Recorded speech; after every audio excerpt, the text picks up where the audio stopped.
การทำบุญเพื่อให้เขาถึงจิตสงบหรือถึงความสงบเย็นใจในถึงหอดความรู้สึกของเขาได้เอาวัตถุแบบเขาเริ่มต้นตั้งแต่การโมทนาบุญกับผู้อื่นเห็นผู้นั้นผู้นี้ทำบุญอย่างกระสร้างบ่ว่าคนที่เคยสร้างมาก่อนหรือคนที่เคยหัดฝึกหัดละความปฏิฆะคือเคยกินแหนงแข้งใจกับบุคคลที่เคยสร้างที่เคยมีเรื่องกันมาก่อนแต่เห็นเขาใส่บาตรแต่เห็นเขาไปวัดยังก็แล้วแต่พญายามโมทนาน้ำเขาสาธุเด้อขอบุขาจงเป็นผู้มีส่วนให้บุญกับผู้นี้เถิดนี่พ่อแม่นว่ายกมือวากับสร้างวาในใจโลดจากบอกมันจะคอยคมไปเรื่อยดับบ่ว่าสิทำบุญกับสัตว์ว่านี่ให้อาหารปลาอาหารนกปล่อยปลาปล่อยปูปล่อยยังก็แล้วแต่ทั้งสิ้นล้วนแล้วแต่เป็นบุญเบิดนั่นแหละยังความสงบให้เจ้าของได้ทั้งนั้นสงบอันแรกคือสงบจากการคิดสงบอันสองก็คือความรู้สึกของเฮารู้สึกปลื้มเข้ามานั่นแหละมันได้อานิสงส์ทั้งเบิดนั่นแหละหลายอย่างบ่ว่าจะเฮาสิมาให้ทานกับพระว่าเฮาสิเฮ็ดสร้างศาลาหรือหยังก็แล้วแต่สวดมนต์รักษาศีลภาวนาหยังก็แล้วแต่เอาทุกรายละเอียดแต่ว่าทั้งเบิดนี่คือว่าขอให้เป็นปัจจัยไปสู่พระนิพพานอย่างเดียวอย่างอื่นบ่เกี่ยวจักว่าล่ะถ้ามันบ่ถึงพระนิพพานขอให้มันเป็นผลพลอยได้เฮาบ่เน้นตรงว่าให้รวยเฮาบ่เน้นตรงว่าให้สุขภาพแข็งแรงเฮาบ่เน้นตรงว่าให้เป็นผู้มียศถาบรรดาศักดิ์และอำนาจนิพพานอย่างเดียวมันสิเป็นอะไรก็สร้างมันบ่เคยเห็นก็ตามให้เป็นปัจจัยพระนิพพานอธิษฐานบารมีย้ำเน้นซ้ำตอกย้ำลงไปในความจำของเจ้าของให้ดีตอกย้ำลงไปในความพยายามในความตั้งใจตอกย้ำนะครับอย่างอื่นๆมันจะเป็นอานิสงส์ของการผลพลอยได้ไปเองดอกหนามันจะไปใส่เจ้าของเห็ดเองแท้ว่าหัตถวามันทางใดดอกพระพุทธเจ้าของเฮาเสวยชาติเป็นโพธิสัตว์เมื่อข้างก้อนนี่ครับบ่ได้เห็นว่าเพิ่นสิไปทำบุญกับพระยังมากมายดอกส่วนมากที่เพิ่นเว้าอดีตที่ท่านของเพิ่นบางพระชาติของพระองค์เพิ่นก็เกิดเป็นสัตว์เดรัจฉานภูริทัตนาคใหญ่จังสิกับบำเพ็ญอีหยังศีลบารมีที่จริงแล้วมันบ่แม่นแต่ศีลบารมีอย่างเดียวแต่ว่าเขาเจ้ายกขึ้นมาซื่อๆให้เด่นอันนึงมีเบิดอยู่ในหั่นแหละเบิดทุกอย่างทั้ง10อย่างนั่นแหละในบารมี10อย่างนั่นน่ะตัวมากตัวน้อยซื่อๆครบถ้วนเบิดในภูริทัตนะจังว่าคือเฮาเอาเบิดทุกอย่างเพราะว่าสิทำบุญกับสัตว์เนี่ยเวลาเฮาหดน้ำต้นไม้ให้คิดอุทิศบุญพร้อมจักว่าท่านใดต้องการน้ำขอให้ได้น้ำเห็นปะนี่แหละเฮาถ้าบ่บอกกับว่ากาดสิคิดว่าออกมันว่าบางที่เฮาสีดน้ำซึน้ำเงาใหม่ไปจังสิก็อยู่แก่ป้าเกลงจังสิเฮาเห็นมดแดงอักลากอยู่ไปเห็นบ่ยศเดียวเท่านั้นมันคุ้มค่าของมันบ่ธรรมดาเด้สีดโจดไปแล้วนะเขาหังมาขนเอาดอกยศเดียวกับมีค่ามหาศาลสำหรับเขาแล้วนี่เอาให้เบิดทุกรายละเอียดอย่างว่าสัตว์อยู่ในดินก็มีอยู่แล้วพวกจุลทรีย์ทั้งหลายสัตว์ที่มีชีวิตอยู่ในหันเขาก็ได้อยู่แล้วทั้งกว่าไปโลดนา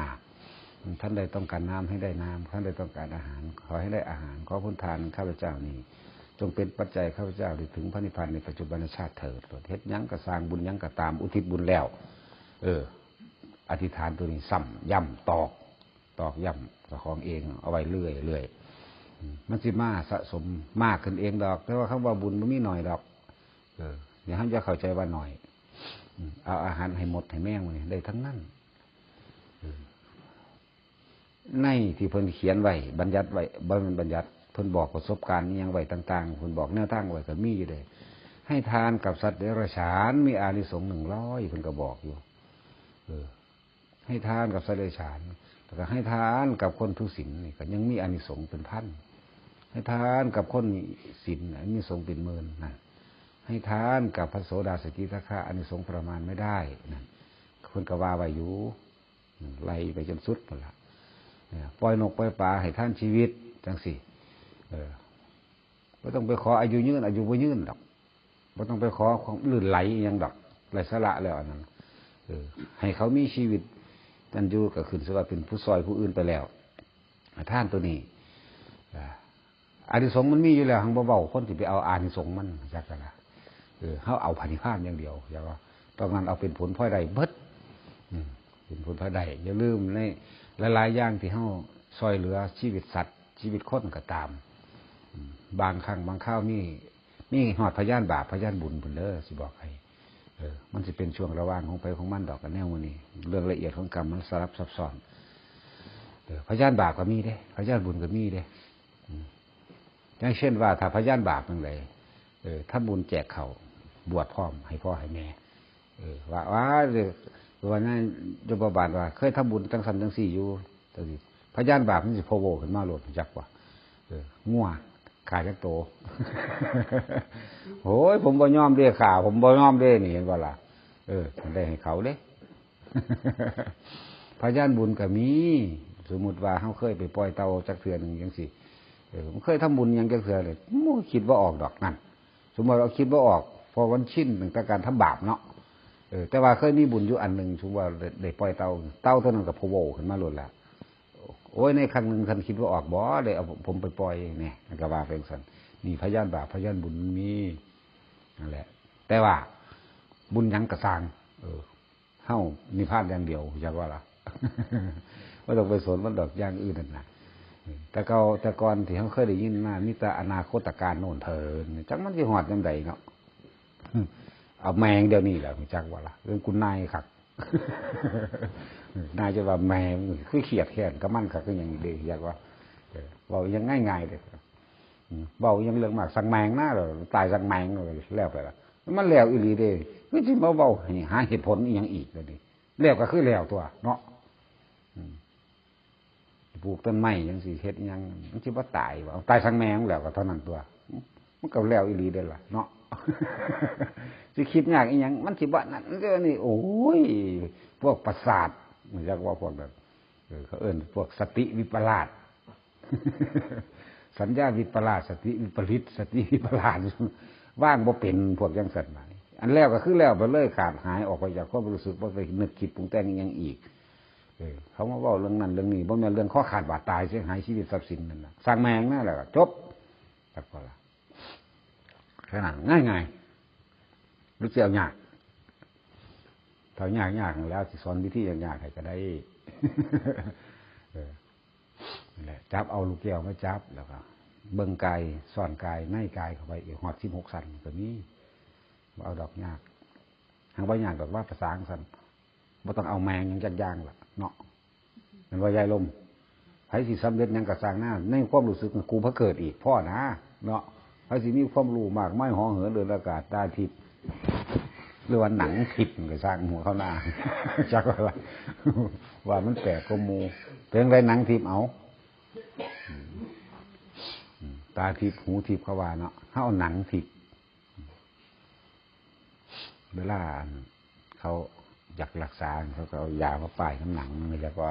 หรือว่าเขาจะเอาเข่าให้กินเขาก็เข่าน้ำหนังก็มีเดเทวดาบอกไปซื้อละก็แล้วหรอกบุญทุกอย่างคือความสงบเย็นใจสงบเย็นและเป็นประโยชน์นะคำว่าประโยชน์คือว่าเฮาอุทิศออกไปให้กับหมู่เพื่อนทั้งหลายเกิดแก่เก็บตายด้วยกันทั้งหมดทั้งสิ้นเทวดาอินทร์กับเพื่อนคือกันพญาขุดพญานาคกับเพื่อนคือกันคือชื่อว่าสัตว์น่ะเอาอย่างมาเป็นหน้าบัญญัติว่าสัตว์ก็คืออาศัยตัณหานั่นแหละแต่ใดที่ว่าท่านถึงพระนิพพานเอื่นว่าสัตว์บัดนั่นแหละบัสันติว่าสัพเพสัตตาสัตว์ทั้งหลายทั้งปวงบอกที่เป็นเพื่อนทุกเกิดแก่เก็บตายด้วยกันทั้งหมดทั้งสิ้นบอกนั่นแหละนั่นแหละพยายามทุกอย่างเอาเบิดนั่นแหละสวดมนต์ไหว้พระก็อุทิศบุญออกไปยิ่งการสวดมนต์สวดคำสอนพระพุทธเจ้าเรื่องนี้เวลาเขาสวดมนต์คุณยางมาตะกุฏิคุณระลึกนึกถึงเราเด้ขอเชิญมูเทพเทวดาทั้งหลายนี่อนันตจักรวาลหาที่สุดที่ประมาณไม่ได้เวลานี้เป็นเวลาฟังธรรมคำสั่งสอนของพระพุทธเจ้าซึ่งเป็นหนทางสู่สวรรค์พระนิพพานเป็นทางพ้นทุกข์ขอเชิญพวกท่านทั้งหลายจงมาร่วมกันฟังนะเพื่อประโยชน์ของท่านเองนี่ว่าไปทั้งสี่ทั้งว่าให้ไผถึงยินดอกยางมาจน15พวกโยมมาทำบัตรนี่บาจังสี่แล้วอยากว่านึกบามาในใจนั่นแหละนั่นแหละนึกบาจังสันมาแล้วมาหอดกับไหว้พระเลยเฮ็ดไปเลยนะนี่คือว่าบุญคือความสงบเย็นและเป็นประโยชน์ ประโยชน์ก็คือนี่แหละเฮาเกิดเชิญเขามาบริวารเทพเทวดาได้เปรตผียังกระสร้างผู้ใดต้องการโมทนาบุญให้มารวมกันณสถานที่แห่งนี้นั่นแม้กระทั่งการนึกในใจอยู่ตลอดการทุกเมื่อนี่เวลาใดก็ตามข้าพเจ้าคิดดีพูดดีทำดีอันเกิดเป็นบุญกุศลขอท่านทั้งหลายเหล่านั้นจงโมทนาเองเถิดเปิดบุญตลอดนะครับเปิดให้เอามันบ่เบิดดอกถ้าเรามองเห็นเขาสอนกันถ้าอุทิศหมดแล้วเราจะเอาอะไรไว้สันไม่จักหยังเนาะ ไม่จักหยังมันว่าเยอะคุณบุญมันสืบเบิดแมงเป็นยังไงเราดิ ถ้ากันหมวดตัวหลายถ้าไม่ช่วยแล้วตัวเองแรกก่อนโอ้ยของมีเทียนอยู่อันหนึ่งผู้ใดมันจะขอจุดน้ำก่อนให้เขาจุดไปที่มันนั่งแจ้งหุงสว่างขึ้นตัวเนาะอะไรทั้งสั้นแหละพระพุทธเจ้าเฮาส่วนมากที่เพิ่นเล่าเรื่องอดีตที่เพิ่นเป็นสัตว์มากมายเด้หลายเรื่องเกิดเป็นคนรวยเพิ่นบ่ค่อยเว้าปานใดส่วนมากเว้าเรื่องเกิดเป็นสัตว์เกิดเป็นคนทุกข์ไปจังซี่เด้นี่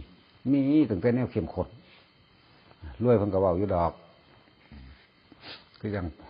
พระมหาเวสสันดรจังซี่เพิ่นก็เว้าอยู่รวยแต่เพิ่นท่านเด้เกิดเป็นกระต่ายท่านเนื้อบ้างเกิดเป็นกษัตริย์โดดลงไปให้หอดเสือกินที่ธรรมดาบ่ถือว่าเป็นสายหยังกับที่เฮาอ่านในตำราว่าตัดข้อบูชาพระพุทธเจ้าอาจสิคือทำความดีถวายหัวนั่นแหละใช้หลายอย่างที่พวกเฮาบ่รู้แต่ว่าถ้าเว้าออกไปเดี๋ยวก็เอามาเถียงกันอีกล่ะว่าพระโคติกะจังซี่เพิ่นปาดข้อต่อของเพิ่นชั้นเสื่อมรู้หลายเพราะถ้าปาดข้อบัดใจสิขาดแล้วเพิ่นก็ทำวิปัสสนาจังซี่เพิ่นก็เข้าสู่พระนิพพานหลังจากนั้นมาแล้วก็พุทธเจ้าก็บัญญัติบ่ให้เฮ็ดเคยยินบ่พญศิลป์พระโคติกะขาดตัวตายแล้วว่าเข้านิพพานนั่นบ่ยินน้ำข่อยนี่บ่เป็นจังซั่นล่ะเปรียบชัมพุกะมันนั่นแหละบ่เว้าหรอกเปรียบชัมพุกะมันนั่นมีเบิดน่ะเดี๋ยวนี้เราก็ยังเป็นอยู่เดี๋ยวนี้แต่ว่าเราสิพ้นอยู่ หลายอย่างสมัยศาสตร์เอาคิดเบิ่งเด้อพระพุทธเจ้าเฮาตอนเพิ่นเกิดเป็นนกยุงนี่แสดงธรรมเรื่องนิพพานได้นะเป็นตั้งเงินกว่าเฮานั่นแหละความเป็นพิเศษตั้งหากคำว่าพระโพธิสัตว์หรือพระพุทธเจ้าย่อมมีอย่างที่พิเศษกว่าหมู่เป็นสิ่งที่กระทำได้ยากเพิ่นสิเฮ็ดแต่แนวยากๆหรอกบ่ผู้ใดเฮ็ดนำได้ยากคือหยังนี่ขนาดเพิ่นเป็นนกยุงอาศัยอยู่ในป่านั่นแหละภูเขาอีหยังล่ะกะนี่ล่ะก็อยู่ในหันแต่เก่าก่อนเพิ่นเกิดเป็นพระมหาจักรพรรดิอยู่ในกรุงพระราณสีเกิดอยู่ในกรุงพระราณสีเด้ ถ้าคนรักษาศีลห้าทำบุญสุนทานมากไม่แต่ว่าก็ด้วยบาปกรรมอันหนึ่งของเพิ่นหลังจากตายแล้วเพิ่นก็เลยไปเกิดเป็นนกยุงนั่นเองแต่ว่าด้วยอานิสงส์ของการรักษาศีลห้าพาชาวบ้านชาวเมืองเฮ็ดก็เลยเกิดเป็นนกยุงสีทองต่อมาพระนางมเหสีของเพิ่นตายแล้วเพิ่นไปเป็นนกยุงอยู่ป่านั่นแหละทีนี้พระราชาตรงนั้นมเหสีนี่ฝันว่าได้ฟังธรรมจากนกยุงทองโอ้เฮ็ดจังได๋สิได้ฟังเนาะพอดีในผ้านั้นเคยไปเห็นนกยุงทองนั่นหากินอยู่ในภูเขาอันนั้นเมื่อหากินอยู่ในภูเขาอันหาวิธียิ่งกับสายธนูขาดสายหนาเก่งขาดมั่งเอาบ่วงไปรัดกับบ่ลูดเท้ามั่งก็เลยเป็นทีซาสีลือไปก็เลยเว้าให้ลูกชายเจ้าของฟัง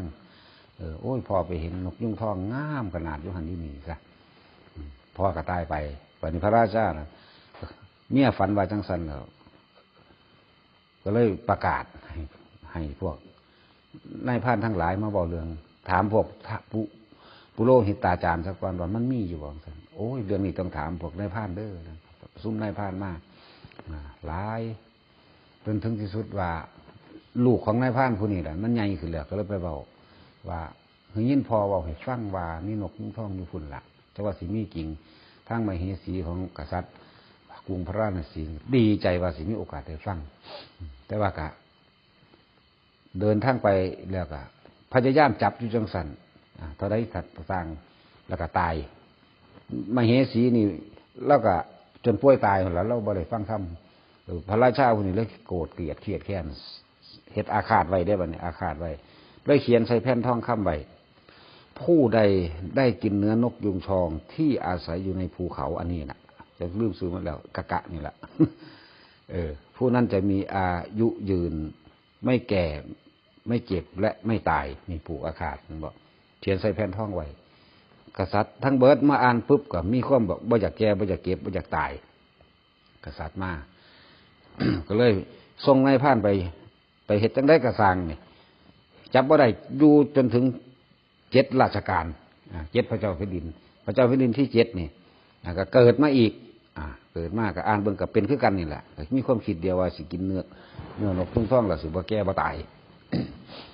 แต่ว่าที่นกยุงทองที่เพิ่นสามารถอยู่รอดปลอดภัยได้ตลอดตื่นเช้ามาปึ๊บนี่ตะเว้นกำลังขึ้นแดงครึ่งๆนี่เพิ่นก็บินขึ้นป้ายไม้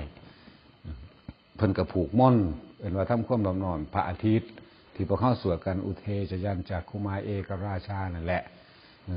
พระอาทิตย์นี่เป็นพระราชาดวงเดียวที่เห็นความแสงสว่างนี่เป็นสัจจะได้นี่ในจักรวาลนี่เนี่ยเป็นสัจจะ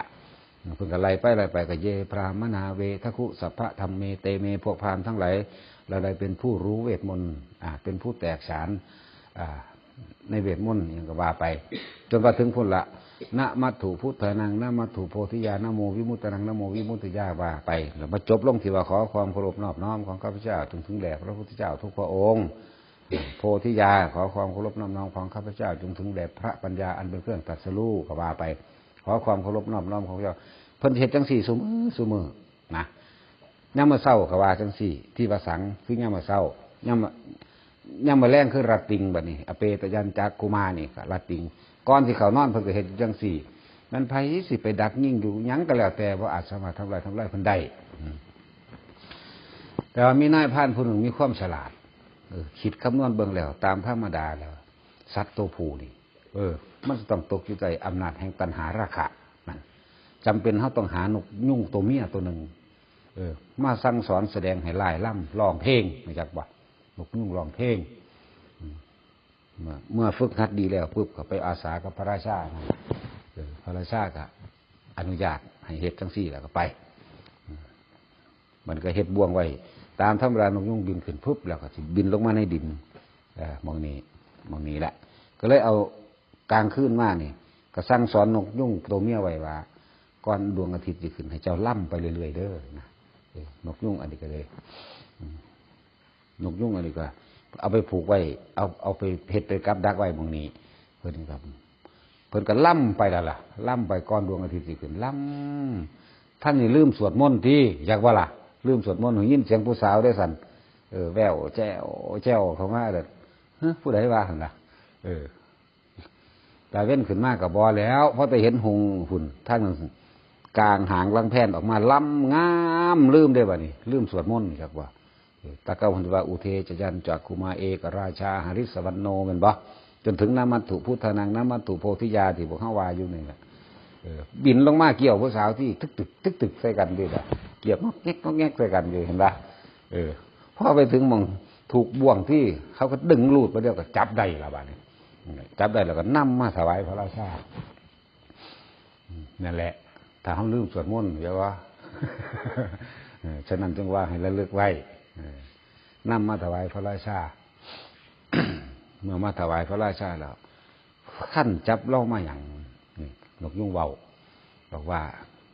ได้อ่านเบิ่งในแผ่นทองแล้วว่าผู้ใดได้กินเนื้อนกยุงทองจะไม่แก่และไม่ตายถ้าจะงั้นล่ะตัวข้าพเจ้าเองต้องตายก็ต้องตายแน่นอนอยู่แล้วนะถ้าเราตายแล้วคนกินจะไม่ตายมีด้วยหรือไม่ใช่อย่างนั้นนะเนี่ยเป็นความเชื่อมานี่7ราชการรวมถึงเรานะ